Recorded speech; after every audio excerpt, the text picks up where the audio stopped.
آصف رفیق صاحب، میں نے آپ کا ذکر کیا، آپ کا ذکر اس لیے کیا اس خبر کے ساتھ ہی کیونکہ آپ نے کچھ دن پہلے یہ کہا تھا کہ ایسا نہیں ہے کہ جو معاہدے موجود ہیں وہ جب اینڈ ہوں گے، لائک اگر 2030 میں ہے، 2035 میں جب بھی ہے تب ہوگا. آپ نے یہ انکشاف کیا تھا، یہ کہا تھا، بریکنگ دی تھی کہ یہ پہلے ختم کیے جا سکتے ہیں کچھ شرائط کے ساتھ. تو یہ کسی شرط کے تحت ختم کیے گئے یا بس کہہ دیا کہ ختم تو ختم بس؟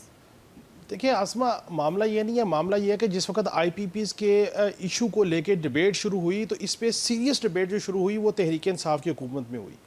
اور یہ نون لیگ کی یعنی کہ شہباز شریف صاحب دوسرے وزیر اعظم ہیں جنہوں نے آئی پی پیز کے معاملے کو سیریسلی ٹیک اپ کیا.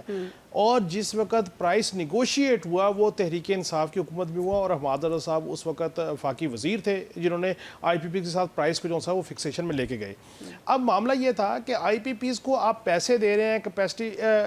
پیمنٹ دے رہے ہیں، آپ اس کو ایڈریس نہیں کر رہے. اس کے اوپر جب گوہر ایجاز صاحب نے ایک ڈیبیٹ شروع کی، ایک گفتگو شروع ہوئی، تو اس وقت ہم نے کہا کہ اس کا بڑا آسان حل ہے کہ آپ ان کی تجدید نہ کیجیے. جو معاہدہ ختم ہو رہا ہے آپ اس کو رینیو نہیں کریں گے تو آٹومیٹکلی یا تو وہ آئی پی پیز جو سا وہ بند ہو جائے گا یا آپ سے ری نیگوشیٹ کرے گا. اب اس سارے تناظر میں 5 آئی پی پیز جو ہیں ان کے ساتھ حکومت ہی نیگوشیٹ ہوئی ہے، اور اس میں ہب کو ہے. میں یہ بتاتا چلوں کہ اس میں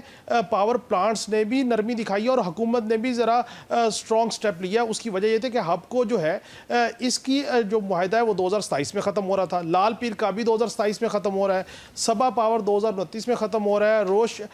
پاور کا جو سا 2029 میں ختم ہو رہا ہے، اور اٹلس پاور کا 2034 میں ختم ہو رہا ہے. اب ان کے معاہدے جو ہیں وہ 2 3 یا 5 سال کے بعد ختم ہو رہے تھے. حکومت نے ان سے نیگوشیٹ کیا اور ان پاور پلانٹس نے جو ہے وہ حکومت کی بات مانتے ہوئے قومی مفاد کے حوالے سے اپنے جو معاہدے ہیں وہ 4 یا 5 سال پہلے یا 10 سال پہلے خود ڈسمنٹل کیے ہیں، جس میں اربوں روپے حکومت کو بچیں گے. اور اس میں جو